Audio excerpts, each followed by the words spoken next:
An enormous sea monster was caught by baffled Japanese fishermen off the island of Hokkaido.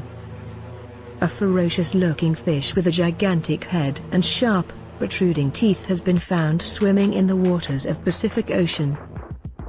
After the creature was caught and boarded, the fishermen identified it as quite harmless Bering wolffish. They also believe that the fish is one of the largest wolffish ever recorded.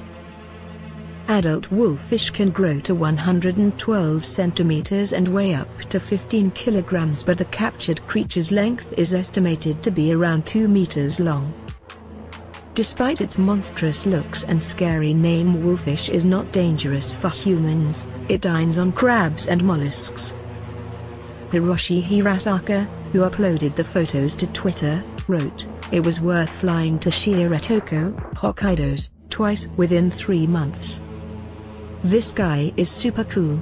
People have been asking for more pictures of the Bering wolffish, so here's another one."